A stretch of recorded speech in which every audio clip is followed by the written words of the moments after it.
우리 한번 같이 하겠습니다. 작은 자 같으나 큰 자다.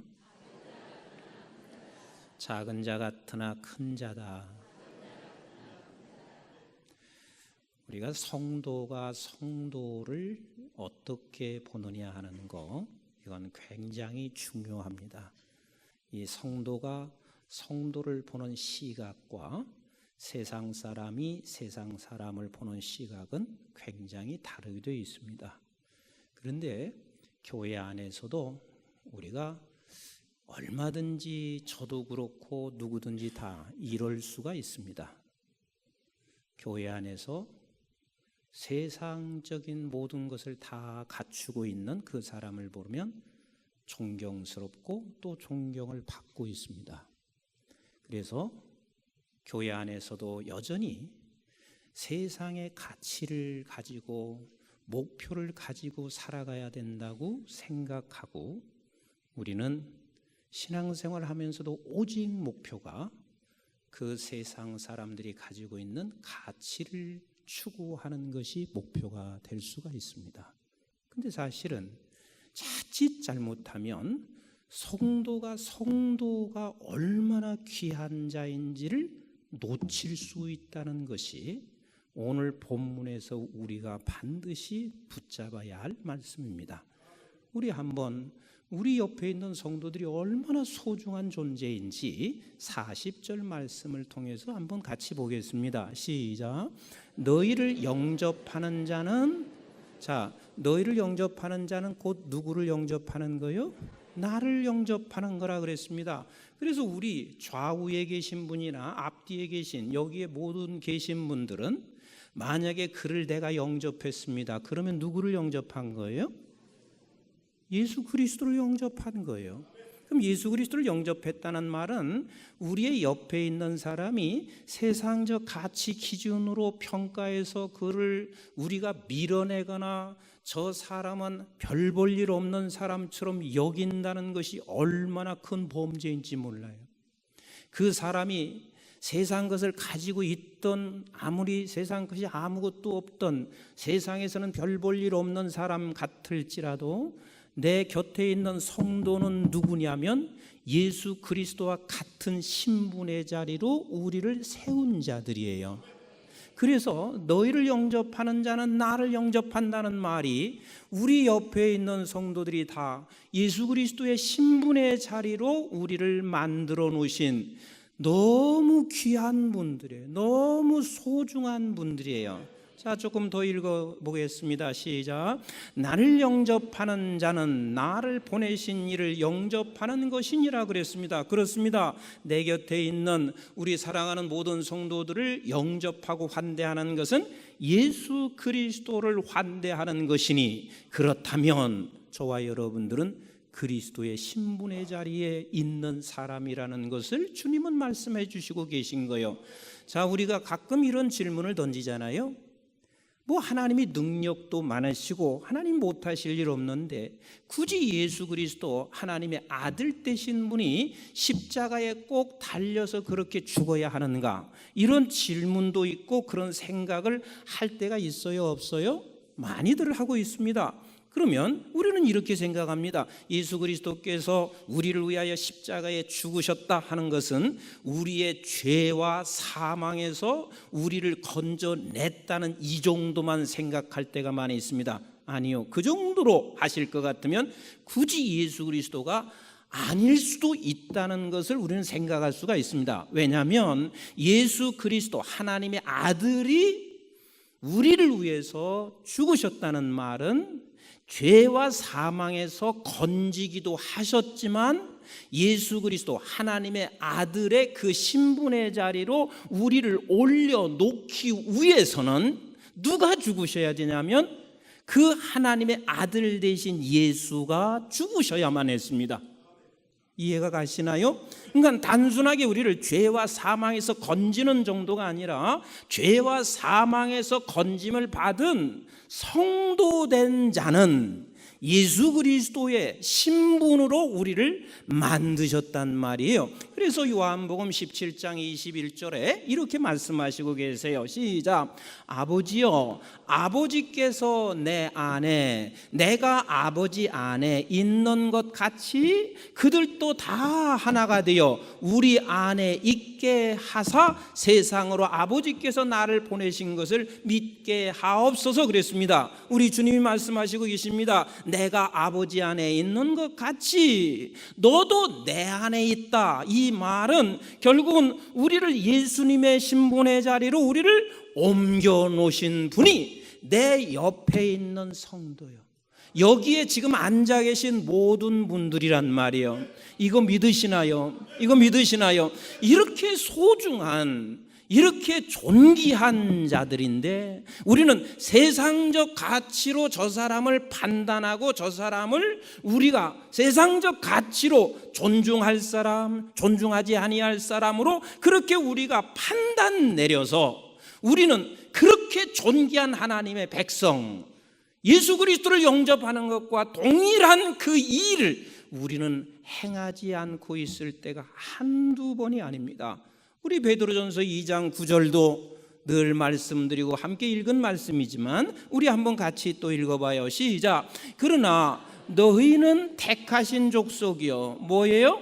왕 같은 제사장들이요 그랬습니다. 우리가 그런 존재라고요. 여기에 계신 모든 분들이 다 왕 같은 제사장이라고요. 거룩한 나라요, 그의 소유가 된 백성이니 이는 너희를 어두운 데서 불러내어 그의 귀한 빛에 들어가게 하신 이의 아름다운 덕을 선포하게 하려 하심이라. 아멘이신가요? 이런 분들이 지금 여기에 와서 앉아 계신 것이고 이런 모든 성도들이 지금 이곳에 계신 거란 말이에요. 우리는 예수 그리스도께서 기업을 가지고 계신 것처럼 우리 또한 그 기업을 이어가는 사람들입니다. 우리 한번 갈라디아서 4장 6절 7절을 같이 보겠습니다. 시작.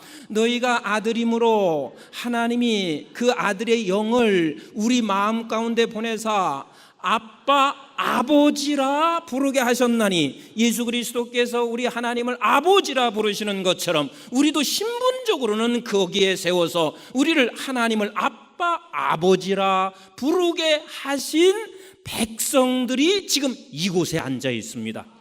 내가 볼 때는 저 사람이 세상 것 가지고 있는 것도 없고 정말 배운 것도 없고 보잘것없는 사람이라고 나는 그렇게 말을 하고 있을지 모르지만 내 옆에 있는 우리 사랑하는 모든 성도들이 우리 하나님의 아들, 딸들입니다. 하나님을 아버지라고 부르는 존재들이 이곳에 지금 계신 거란 말이에요. 조금 더 읽어보겠습니다. 시작. 그러므로 내가 이후로는 종이 아니요 아들이니 아들이면 하나님으로 말미암아 유업을 받을 자니라. 아멘이신가요? 같이 합시다. 나는 유업을 받을 자, 유업을 받을 자. 이런 분이 저와 여러분들이세요. 그래서 우리 주님께서 말씀하시고 있는 거요, 너 귀한 성도들, 이렇게 존귀한 자들에게 너 환대해라, 영접해라 라고 말씀하시고 계신 거요. 우리 41절 한번 보세요. 그런 자에게 하나님께서는 결코 그런 자에게 상을 잃지 아니하신다고 말씀하시고 있습니다. 시작. 선지자의 이름으로 선지자를 영접하는 자는 선지자의 상을 받을 것이요 의인의 이름으로 의인을 영접하는 자는 의인의 상을 받을 것이며, 같이 합시다. 예수의 이름으로, 예수의 이름으로 예수를 영접하는 자는 예수의 상을 받을 것이며, 그래서 우리 곁에 있는 분이 예수 그리스도의 신분으로 여기며 그를 그렇게 존귀히 여기며 우리가 그를 영접하고 환대한다면 예수의 상을 받을 것이며 말씀하시고 계십니다. 예수님의 상은 우리에게 예수 그리스도께서 보좌 우편에 앉아 계신 것처럼 우리도 앉게 될 뿐만 아니라 또한 예수 그리스도를 우리를 통해서 반드시 드러나게 될 것입니다. 그런데 사실 우리 곁에 있는 사람들을 우리가 그렇게 환대하고 영접하지 못하는 이유가 하나가 있습니다. 그게 뭐냐면 42절을 같이 한번 보겠습니다. 시작. 또 누구든지 제자의 이름으로 이 작은 자 중 하나에게 냉수 한 그릇이라도 주는 자는 내가 진실로 너희에게 이르노니 그 사람이 결단코 상을 잃지 아니하리라 하시니라 그랬습니다. 작은 자로 보내졌기 때문에 우리가 그를 영접하기가 힘듭니다. 세상 사람들이 큰 자라고 생각하면 어떤 사람이 큰 자예요? 돈 가지고 있습니다. 명예 가지고 있습니다. 그리고 부족한 것이 없이 세상 걸 다 가지고 있습니다. 그러면 세상 사람들이 그를 뭐라고 하냐면 큰 자라 그럽니다. 큰 자라 그래요. 근데 우리가 세상의 가치관을 가지고 교회 안에서도 그런 사람은 큰 자고, 그리고 아무것도 없는 자는 작은 자라고 우리가 생각하여 세상적 가치의 눈을 가지고 본다면 우리는 교회 안에서 어떤 사람은 내가 영접하고 환대할 수 있지만 어떤 사람은 영접하고 환대할 수가 없습니다. 왜? 작은 자니까. 여러분, 작은 자가, 우리는 작은 자로 이 세상에 와졌다는 사실을 놓치지 마셔야 돼요. 분명히 예수 그리스도의 신분의 자리에 우리를 올려놓으셨지만 이 세상에 살아가는 데는 세상 사람이 말하는 모두 다 큰 자가 되는 것이 아니라 작은 자로 존재한다는 것을 놓치지 마셔야 돼요. 그래서 우리 한번 작은 자가 어떤 자인가를 고린도후서 7장을 같이 한번 4장을 같이 읽어보세요. 4장 7절 시작. 우리가 이 보배를 질그릇에 가졌으니 이 보배가 뭐예요?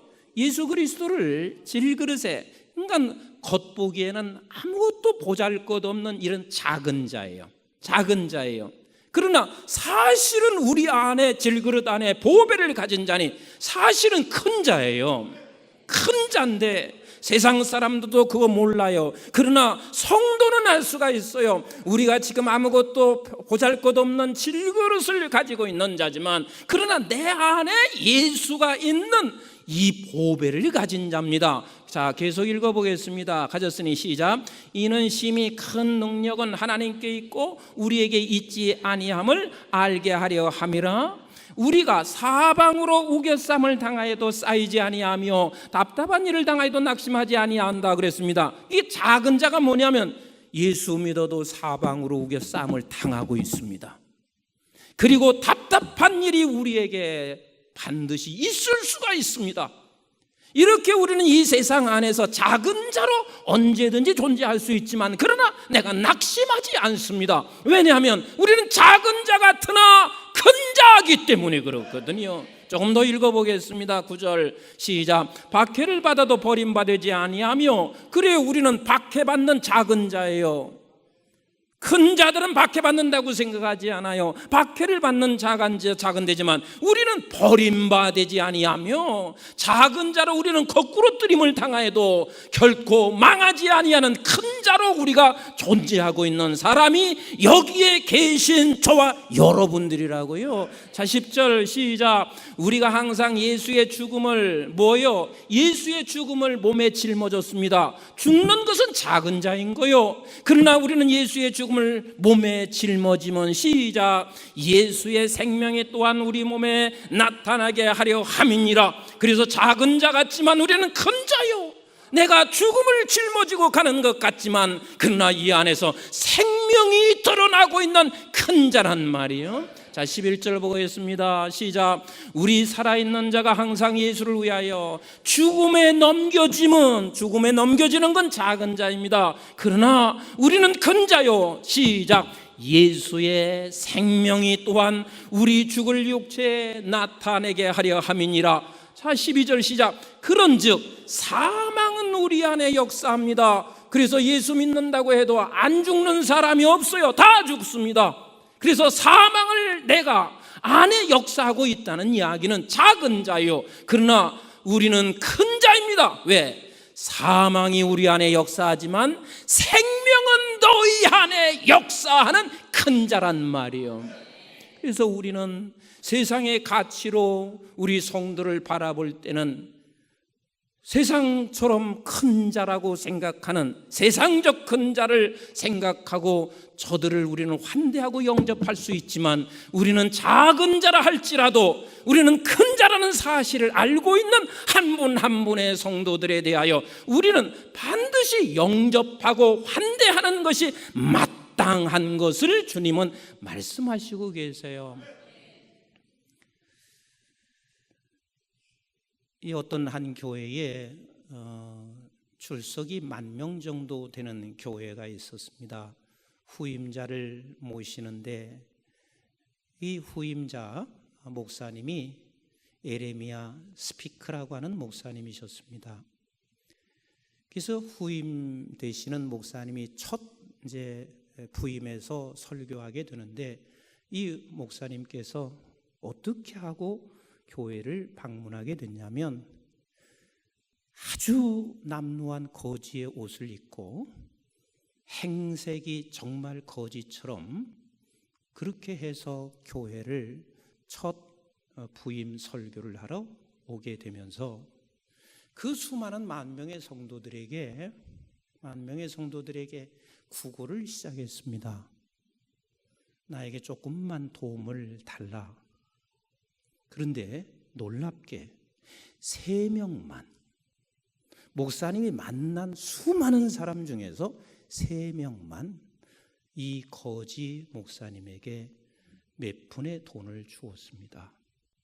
그리고 목사님께서는 제일 앞에 앉아 이제 예배를 시작하려고 하는데 몇 분들이 와서 여기 앞에 앉지 마세요, 뒤로 가세요. 그래서 이 거지 행색을 하고 있는 목사님은 뒤로 갔습니다. 거기서도 또 당신 여기 앉지 마세요, 뒤로 가세요. 그래서 결국은 쫓겨 제일 뒤편에 앉게 됐습니다. 장로님이 나오셔서 이제 오늘 부임하시는 새 목사님 에레미야 스피크 목사님께서 나오셔서 말씀을 증거하시겠습니다. 그리고 목사님은 이제 나오시는데 제일 뒤편에서 우리가 뒤로 내몰았던, 그리고 우리가 외면했던 그분이 터벅터벅 걸어서 강대상으로 올라오셨습니다. 그 순간 온 성도들은 너무 부끄러웠고, 목사님은 올라오셔서 본문을 마태복음 25장 35절부터 40절을 읽어 내려가셨습니다. 우리 한번 같이 보겠습니다. 시작. 내가 줄일 때에 너희가 먹을 것을 주었고, 목마를 때에 마시게 하였고, 나그네 되었을 때에 영접하였고, 헐벗었을 때에 옷을 입혔고, 병들었을 때에 돌보았고, 옥에 갇혔을 때에 와서 보았느니라. 이에 의인들이 대답하여 이르되 주여, 우리가 어느 때에 예수께서 줄이신 것을 보고 음식을 대접하였으며 목마르신 것을 보고 마시게 하였나이까? 어느 때에 나그네 되신 것을 보고 영접하였으며 헐벗은 것을 보고 옷 입혔나이까? 어느 때에 병드신 것이나 옥에 갇히신 것을 보고 가서 배웠나이까? 하리니 임금이 대답하여 이르되 내가 진실로 너희에게 이르노니 너희가 여기 내 형제 중에 지극히 작은 자 하나에게 한 것이 곧 내게 한 것이라. 이 말씀을 가지고 메시지를 증거할 때 성도들이 울기 시작했고 회개하기 시작했고, 이게 인터넷에 그냥 공개되고 떴습니다. 나도 봤습니다. 제가 지금 하는 이야기는 우리 교회 모든 거지가 다 여기에 오라는 얘기가 아니에요. 이미 성도된 사람이면 거지와 같은 자도 이렇게 존귀한 자라는 거고, 이미 성도된 자면 세상 것을 가지고 있든 가지고 없든 간에 우리 예수 그리스도의 신분의 자리로 우리를 올려놓은 자라는 사실을 이걸 놓치면 안 되거든요. 이걸 놓치면 안 되거든요. 사실 저도 이 말씀을 준비하면서 내가 자유롭지 않습니다. 왜? 나도 마찬가지이기 때문에 그렇습니다. 사실 말씀 준비하면서 내 안에서도 자유롭지 않고 날마다 이것을 싸울 수밖에 없는 내 자신입니다. 그러나 분명한 것은 우리 예수 그리스도의 눈을 가지고 보면 성도는 다 너무 소중한 자라는 거예요. 너무 귀한 자라는 거예요. 한 분 한 분이 얼마나 소중한 자인지 모릅니다. 남루한 옷을 입었던, 아니면 저가 아무것도 배우지 않았던 너무 귀하신 분들입니다. 우리 권사님 중에 한 분, 두 분 자매님이 그저 연세 드신 분들들 가서 전도하십니다. 난 여러분 범죄하지 않았으면 좋겠어요. 저분은 연세 드신 분들만 데리고 온다고. 이게 얼마나 큰 범죄인 줄 아세요? 연세 드신 분은, 그 사람은 하나님의 사람 아닌가요? 다 소중한 분들이에요. 다 존귀한 분들입니다. 너무 귀한 분들입니다. 제가 가끔 가다가 제 자신도 씁쓸할 때가 있습니다. 사실은 어디 가서 대우받을 만한 그런 사람이 아닙니다. 그런데 우리 교회라는 배경을 갖고 있어서 내가 대접받을 때가 참 많습니다. 그런데 그 교회, 우리 교회에 대한 감사도 있지만 씁쓸할 때가 있습니다. 씁쓸할 때가 있어요. 내가 만약에 조그마한 개척교회 목사면 이렇게 대우를 해줄 수 있을까? 나는 또 조그마한 개척교회 목사는 나는 또 대우할 수 있을까? 사실 우리는 성도라는 그 자체로 대우하고, 아멘이신가요? 하나님의 자녀라는 그 자체로 우리는 영접하고 환대할 수 있는 그 자리에 서 있는 것이 그게 상이고, 그게 얼마나 복이며, 그런 교회가 되기를 우리 하나님이 얼마나 간절히 요구하시는지 몰라요. 이것은 제가 목회와 신학에서 본 내용이기 때문에 이것도 실제 있었던 일입니다. 뉴질랜드 대사로 나가 있는 분이 거기서 대사를 일을 보고 있는데, 어느 날 비서가 아주 냄새나고 아주 남루한 거지 하나가 대사님을 찾아오셨습니다 하고 그렇게 인터폰이 왔습니다. 그런데 비서는 그를 돌려보내고 싶었고, 그러나 너무 간곡하게 요구하니까 대사님에게 인터폰을 했습니다. 근데 대사님이, 아니 그렇게 나에게 여기까지 올 때는 쉽지 않은 일일 텐데 그냥 들어보내세요 하고 그 대사방으로 들어갔습니다. 코가 찌르듯이 냄새가 났고 정말 남루한 사람이었습니다. 그래서 대사가 물었습니다. 아니 어떻게 나에게까지 찾아올 수 있었냐고 그래 물었어요. 그랬더니 이 거지가 이렇게 말을 했습니다. 사실은 내가 일주일간만이라도 교회 안에 들어가서 기도하고 싶었습니다. 비록 행색은 이렇지만 나는 교회에 가서 기도하고 싶었는데, 여기 뉴질랜드에 있는 이 근처에 한인교회, 그렇게 가서 문을 두들겨도 한 사람도, 한 교회도 나를 받아들이지 않았습니다. 그런데 어떤 교회에서 사찰 집사가 이러지 마시고 대사님을 찾아가면 당신에게 지금 어려운 문제가 있는 것 해결해 주실 것 같습니다. 그렇게 사찰 집사가 얘기했는데, 그 교회가 어디냐고 물었더니 어느 교회라고 얘기를 했습니다. 대사가 자기가 주님을 영접한 듯 감격과 기쁨이 넘쳐서 그 교회에 가서 한번 간증 설교를 한 적이 있었습니다. 그래서 이 사찰 집사는 대사에게 가면 틀림없이 당신의 문제를 해결해 줄 겁니다. 그래서 대사님 찾아왔습니다. 당신에게 내가 필요한 게 뭐가 있습니까? 내가 지금 얼마가 필요합니다. 그래서 대사가 그것을 많은 액수도 아니고 그래서 해 주었습니다. 그랬더니 이분이 가면서 대사님 전화 한번 할 수 없을까요?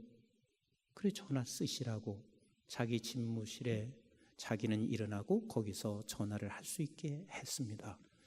전화하는 뒷모습을 쳐다보면서 하나님께서 이 대사에게 여러 가지를 말씀하신 거예요. 너는 지금까지 네 스스로 사람을 판단하며 남루한 사람 또 부족한 사람을 볼 때면 네 스스로가 게을러서 그렇다. 이런저런 이유 때문에 너는 한 번도 돕지 못하는 손이 돼버렸잖아. 그래서 너는 판단만 하고 그래서 너는 정죄만 하고 살지 않았나? 그런 바리새인과 같은 너를 나는 한 번도 너를 돕지 않은 적이 없고 그래서 너를 수많은 사람들이 너를 돕게 해서 너가 이 자리에 왔다는 사실을 네가 깨닫지 못하나? 네 노력으로 온 게 아니라 여러 사람이 도와서 이 자리에 왔다는 사실을 네가 깨닫지 못하지 않나? 하염없이 이분이 눈물을 막 흘리기 시작했습니다. 하나님께서는 그분을 향해서 이렇게 말씀하셨습니다. 사랑하는 내 아들아, 이제는 나의 손과 발이 되어 주어라. 그리고 마태복음 25장 41절 42절 말씀이 당신의 가슴 안에 와서 부딪히기 시작했습니다. 같이 한번 읽어보실까요?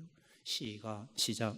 내가 줄일 때에 너희가 먹을 것을 주지 아니하였고 목마를 때에 마시게 하지 아니하였고 나그네 되었을 때에 영접하지 아니하였고 벌거벗었을 때에 옷 입히지 아니하였고 병들었을 때에 옥에 갇혔을 때에 돌보지 아니하였느니라 하시니, 이래서 그 자리에서 통곡하며 회개한 내용을 제가 읽어보았습니다. 사랑하는 성도 여러분, 나는 우리 교회에 어마어마한 사람이 없어도 임 목사가 이렇게 늘 고백하며 살 수 있는 목사가 됐으면 좋겠어요. 여기는 다 한 분 한 분들이 다 예수님이 와 계시다. 그래서 그 한 분 한 분을 예수로 대할 수 있는 목사가 됐으면 좋겠고, 나는 우리 교회 모든 성도들이 세상적 가치와 세상적 눈으로 사람을 평가하고 그리고 사람들을 내가 정죄하는 것이 아닌 우리 교회에 발을 딛는 한 사람 한 사람이 다 예수 그리스도의 신분인 사람들이 이곳에 와 계시고 이곳에 가득 차 있다는 것을 알며 예수로 대할 수 있는 분이 이 교회에 가득 메꿔지기를 주님의 이름으로 축원합니다. 한국교회가 또 그렇게 될 때 하나님께서 반드시 이 한국교회를 향하여 예수의 상을 주실 것입니다. 세상적 가치가 아닌 예수가 충만한 교회들로 하나님이 채워주실 것이며, 어쩌면 그것이 우리 한국교회가 다시 살아나는 종교개혁일 수가 있습니다. 우리 이것을 놓치지 마시고 이 싸움을 하시며 살아가는 우리 모든 성도가 되시기를 주님의 이름으로 축원합니다. 우리 좌우에 계신 분 한번 이렇게 진심으로 고백했으면 좋겠어요. 당신은 예수님의 신분이십니다. 귀하십니다. 존귀하십니다.